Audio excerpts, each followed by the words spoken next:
From the studios of Foxboro Cable Access, located in the center of Foxborough, Massachusetts, you are watching Around Foxborough. Hi, welcome to Around Foxborough. My name is Steve Uden, and we have another very interesting and rather serious topic tonight, but with two very, very interesting people working on with our town Board of Health for a sponsored event here at the Marilyn Rodman Theater, and we'll give you dates and times for that. But I'd like to welcome immediately and get right into it with the film's director and one of the participants in the film's documentary cast of characters, if you will, or people, real people with real issues. Madam Director, why don't you say hi to our friends here in Foxborough? Hi, I'm Lisa Oliveri, director, producer, camera for Recovery City. Terrific. And who is our friend with us here now, too? Hi, my name is Rebecca Zwicker, and I am a mom and a Mimi in long-term recovery. Excellent. And a subject in the film Recovery City. So let me, if I can, Lisa, and Rebecca, if you want to chime in, please do. But Recovery City is the name of the documentary, and it's a real person documentary. This isn't any kind of fiction or fictionalized accounts here. There are real people with real issues, right, Lisa? Tell us about Recovery City, and then we'll tell the people at home why we're talking about it and how it applies to Foxborough. Sure. So Recovery City is a feature-length documentary that I followed 4 women in various stages of recovery in Worcester for over 4 years. So the film sort of deals with not active addiction, but more stories about how people recover once they decide to embrace recovery. So how does one rebuild their life, and how the community can play a pretty vital role in getting your life back. That's a really interesting concept for the jumping off point for the storyline of the movie, right? There's so much that comes before the recovery of an individual is accepted. Would you say that, Rebecca, that's a good point for this movie? Yes, I would say it is what makes Recovery City unique. There's a lot of documentaries that show the active addiction, however, not the recovery side and what it looks like when someone's going through the journey of recovery and how it's different for everyone. So for people that are watching this show and not completely maybe familiar with what we're talking about, there's a disease that this town is very concerned about, and that is addiction and the stigma that goes with it, the different substances that one can become addicted to, or maybe even habits. I don't know if you want to talk about those, but that matter. But Matt Brennan at our Board of Health here in Foxborough has made arrangements with you and the movie Recovery City to have a showing here in Foxborough at the Marilyn Rodman Performing Arts Center, which is up here on the Common in Foxborough, on Friday, June 12th, which is not far down the road, but it's an important free service of both the producers of this movie, Lisa and her team, and the Board of Health and the Marilyn Rodman Performing Arts Center, and it's free to the public because it's important that people see this film without any encumbrances because of the sensitive matter here and the strength that's shown through many of the characters in the movie, the documentary. Lisa, would you like to talk about the, if you will, intimacy you were able to capture with the characters in your movie and how important it is to be sensitive to what they are going through and how you convey it in the movie? Sure. So the film has 4 subjects, 4 women from Worcester, and I'm not in recovery, so, I am sensitive in a way. My approach is always compassion and empathy filming, because when you're filming, you're asking things of your subjects.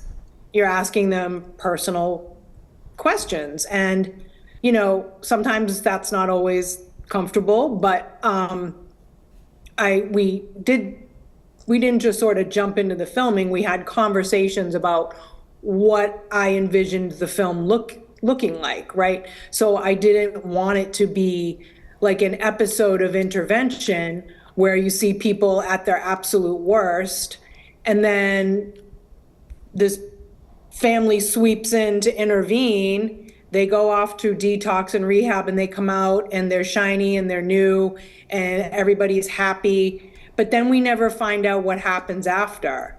Like, I always want to know what happens after. Like, how do they live? The subjects of these films live in recovery when they were relying on substances to cope or whatever the reason. So, I know I didn't want to do something like that. But I just, all I have is my word. Like, this is what I'm interested in. I'm not interested in an intervention type show. And, I like to work with subjects who, I like to watch people overcome things. Like, I like a comeback story. And this film is a comeback story for sure. And so that's an interesting point because, and Rebecca, we'll talk about that as it applies to you, but I think, Lisa, it's important that we identify the women in this documentary are not related to each other, right? They're four, if you will, separate stories. That's right. Right? And so that's a very unique perspective on if you will, the journey of what these people are going through. Rebecca, would you like to talk a little bit about what it was like to work with Lisa in what you were going through or what you were looking at on the horizon and what came about? So, ironically, Lisa, I think I was the second subject that she was looking to have in her documentary. And I think I was about 5 or 6 years in recovery when we started filming. Wow. I'm coming up on 12 years on June 19th of this year. So right after the film. So I met Lisa at a Dunkin' Donuts. It was pouring rain, and she said, I'm trying to film recovery, and I heard that I should get connected with you. And at the time, I had a post-overdose program with the Worcester Police Department. And we say the dynamic duo, myself and the officer, Janice, that I worked with, who's filmed with me in the documentary. The two of us came together. Janice is an ally, and she showed so much compassion in the community that to see an officer, because, that's someone who holds control over someone's life, right? When people look at it, especially in active addiction, they run from police. They don't think that police are there to support them. And Janice showed the opposite. So we kind of came as like a team. And I'm someone who checked into detox 150 plus times. So you never know, that 151st time may be that time that someone finds recovery. You just don't know. It's not a black and white. I don't think that there's any two recovery stories that are exactly the same. And you have family that were involved in your recovery as well, right? And invested in the success of your recovery when it began and started to get documented, right? I had family. Yeah. Can you elaborate a little bit? Did you have kids or people that parents that were, had a vested interest in how you were doing.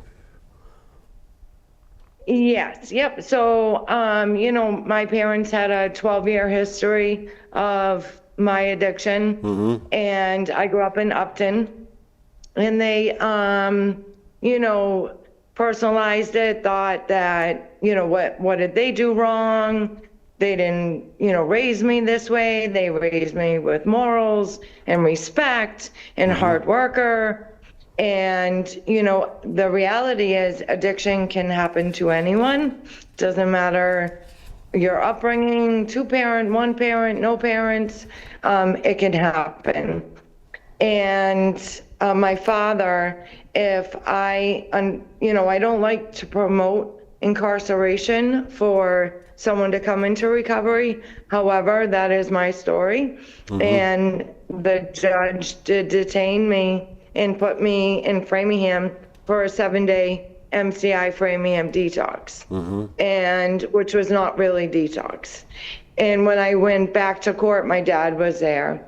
And when someone is active, it's almost like their addiction talks to them and pushes their loved ones very far away. So when I came into recovery, my kids were 14 and 16. And, I had my parents, and, it wasn't that, it was more about action. It was no longer, I'm going to do it this time. They wanted to see it. So, it was a little tough love in the beginning, where they weren't there with a golden spoon and saying, what do you need? How can we, help you right now? Right. It was more, I had to show it. So, it wasn't about words anymore.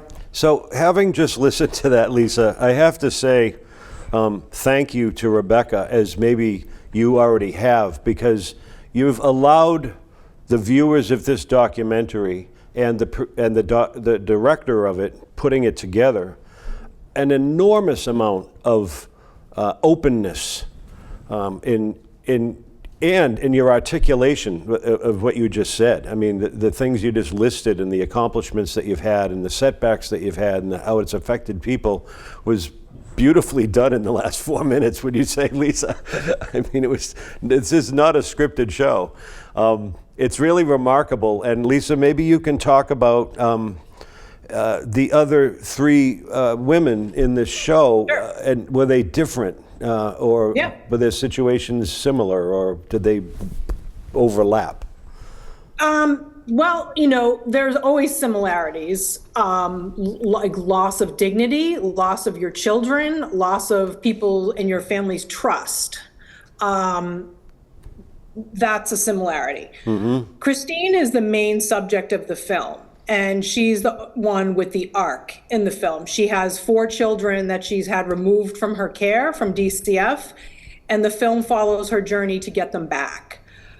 And Rebecca works with Janice, the police officer, the dynamic duo. So I film them a lot in the community offering help. Do you need a bag with a scarf and some water and some gloves? Do you want to go to detox today? We can call you an Uber. We can try to get you in, see if there's a bed. So that's the sort of street outreach. So we have Christine's very personal story, watching her try to overcome. We have Rebecca and Janice is not in recovery. Her daughter is in recovery.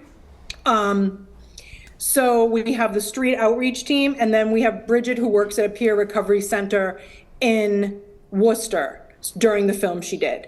So I was allowed to film these women's space meetings where people who are in recovery can go and share their stories with their peers, right? So, and Bridget was assisting the facilitation of these meetings. So you sort of have 3 different views, 3 different ways to look at addiction and recovery. But the thing that sort of struck me is when, you're watching the film, or when I was learning about them and had heard things that had happened to them in their lives, being homeless, incarcerated, to move from that to being like a shining star in your community is really powerful to see. So, they didn't just find recovery and then say,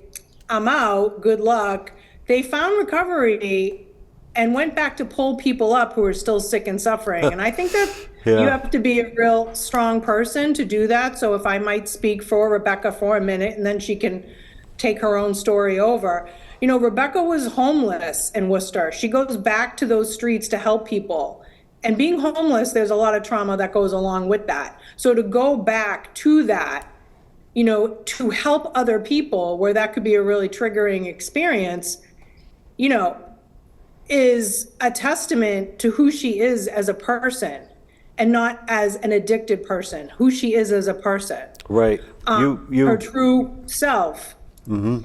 You've given this film components that are a gift to the viewer because of their different stories, like you talked about the arc and about Rebecca's community service as it's ongoing. What I'd like to do for a minute is we have about a minute and a half worth of a trailer preview that we would like to show our viewers so they can get a flavor of what this documentary looks like and hopefully encourage them to go to the Marilyn Rodman Center on June 12th for this free event sponsored by our Board of Health, because we're very concerned about our friends and loved ones here in Foxborough. So we're going to go to that clip and we'll come back and we'll have a few more minutes to talk to each other and then carry on from there and see what we do on June 12th. Truth or dare? Truth or dare? Mm-hmm. I'm no good at truth or dare. Okay. Truth. Every time. Listen, I'm tired of living like this. I'm tired. This is our situation. People say that I'm making a lot of progress, but I'm just not quite there yet. What is wrong with me? 8 years ago, that was my question. It wasn't a drug. It wasn't my criminal behaviors. There was something deeper inside of me that had to be addressed. Can I get a hug? I love Bye. you. I love you so much. A lot of it is just stigma. People look at that pattern in my history and think, oh, she's never going to change. Together we are stronger. Recovery is possible. Together we are stronger. And in City Hall, in that bathroom, that's the last place that I got high. And I've been in recovery ever since. I found myself fighting for my children through recovery. I couldn't change for my kids. I checked into detox 150 times. And all we can do is keep trying. That's it. I love you so very much, Emma, and know that all day, every day, I'm fighting for you as hard as I possibly can, and I'm never giving up. Never. So we're back. That was a trailer for the movie that was put together by Lisa and her team, and we really hope that people come to this movie, this documentary, for the importance of it, not for the entertainment. There's nothing that is entertaining about this. It's informational. And Rebecca, if you could talk about a little bit, because we have an excellent public safety force here in Foxborough, fire, Board of Health, police. Could you talk about how you got together with Lisa and how you came to bring this, if you will, dynamic out to your community, which is really a beautiful blessing for the people that need it? Sure. Great question. So in 2000, so my recovery date is June 19, 2014. Mm-hmm. And like I said, Judge Medaus, who is a big part of my recovery journey and my active addiction, I had gone in front of him umpteen times, so he knew me very well. And I had a 2 p.m. Hearing, July 18th. And on my way, I stopped at City Hall in Worcester. I used the bathroom I had no intentions on coming into recovery. And I went to my court hearing, and it was a violation of probation. Judge Maddow said, "Are you using?" And I said, "No, Your Honor." And obviously you could tell that my life, my addiction had taken over. And he said, "MCI Framingham, 7-day detox." And I said, "No, but Judge Maddow, I can get a bed and detox." And he said, "Well, I thought you weren't using." And he, sent me off, and he said I said a few words that weren't too nice, because, it's night and day. But did you meet Lisa at the courthouse, or how did you and Lisa come together? No. I'm sorry, the Lisa- police officer. Janice. Yeah, Janice. So in 2015, I became a certified addiction recovery coach. And the crisis intervention team within Worcester Police Department, it was a different officer at the time that was assigned to build a relationship with the addiction recovery community. And Janice was the fourth officer assigned. So with the chief's permission at that time, he allowed me to become a nonprofit for funding, because sometimes, you may get opioid funding within the police department, but it may go towards drug raids or different types of reallocation somewhere else. Yeah. Yes, exactly. And this was more about how can we help individuals at that moment? Because that window, when someone wants to go to detox, that window is 2 seconds. If you're 2 minutes too late, they may not make it. So do you and the police department find it a fulfilling and worthwhile endeavor that you're on right now, and is the community reciprocating its appreciation, if you will, or usefulness of it is probably a better term? Absolutely. Okay. Janice retired December 2023, I believe it was. 41 and a half, almost 42 years. Okay, so is she still helping you, or do you have another replacement? Just real quick. So the program has ended with my nonprofit in Worcester. However, my program is still statewide, offering Ubers, whatever the individual needs of family members. Okay. Lisa, there's an interesting part of this event here in Foxborough on June 12th, and that is there will be, after the showing, a, if you will, Q&A or discussion, an open discussion in the theater for people that are going. So if there's 1,000 people that go, or 10, it's still worth it for those people that find this useful, because again, this isn't an exploitative documentary. This is real people going through real issues with a very sensitive, empathetic, and intelligent director behind the construction of this documentary. And I'm not trying to pander to you, Lisa, but I know. I think I got it right, don't I? And will you look forward to the Q&A? And do you think Rebecca might be coming with you, or do we not know yet? It's a little far off right now. Oh, we're all going. Oh, okay. We all go. Yeah. Wow. We've been on it. June 12th is our 2-year anniversary of an impact campaign for this film, where we've been showing it across the country. Excellent. So we had a PBS national broadcast in September 2025 for Recovery Month. Wasn't that up in Maine? Didn't you do that through Maine TV? No, my first film went through PBS Maine TV, but Recovery City was broadcast nationally. Wow. On PBS. Wow. Yeah, for Recovery Month.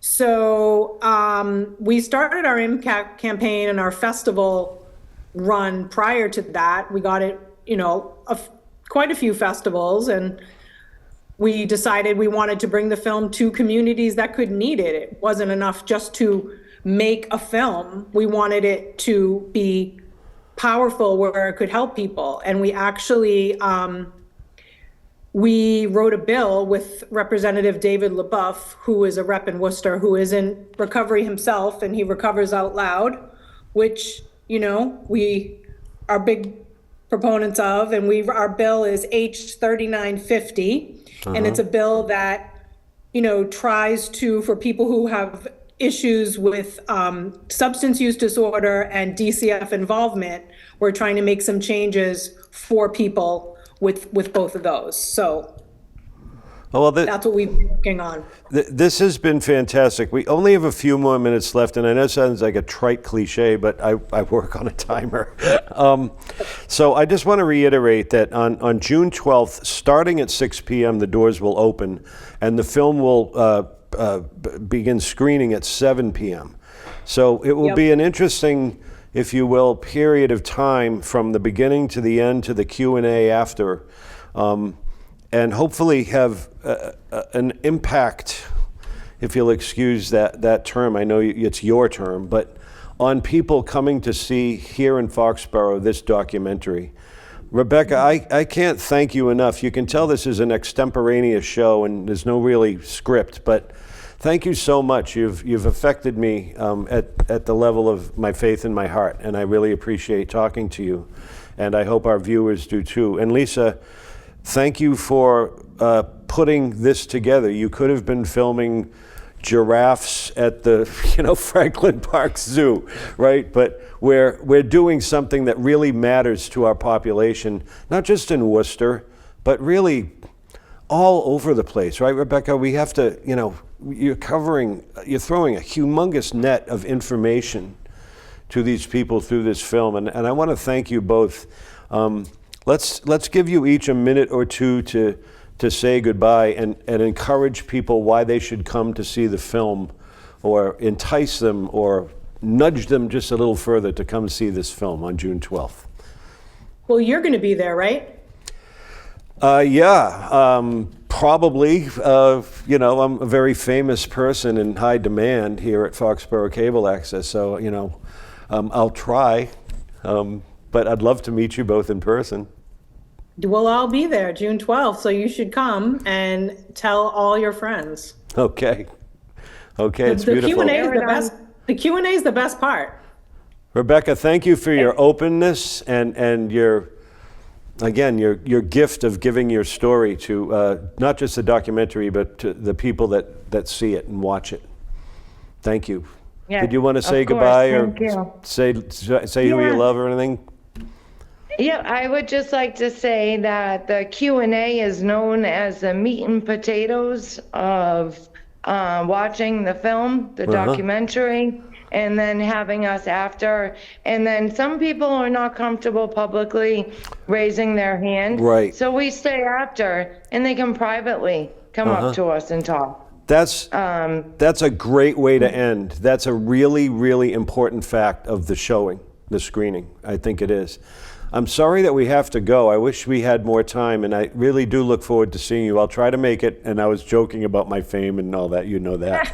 But I will make every effort to be there and see it. It does say here in my notes, for what it's worth, that the first 40 people that come are going to get free popcorn from some sponsor or the town, or just people with a good, kind heart like we have here in Foxborough. So thank you both. God bless you both. And I'm going to sign off here, the show. But I again, thank you so much for what this gift to the world is. I really appreciate it. Well, again, my name is Steve Uden, and we were talking about the documentary film Recovery City, which will be showing here free to those of us here in Foxborough, or those that choose to come that see this, at the Marilyn Rodman Performing Arts Center in Foxborough on June 12th. Doors open at 6, screening starts at 7, and then there'll be an open Q&A, or meat and potatoes as our friend Rebecca calls it, discussion, and even privacy for people that want to remain private on these matters.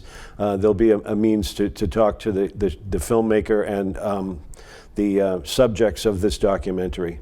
Thank you again to Mike Weber, who's engineering the show, and the general manager here at Foxboro Cable Access. Thank you to our editors and our producer, Jerry Love. And I wish God's blessing on Foxborough and my friends here on the show tonight. Thank you very much. I'm Steve Uden. See ya.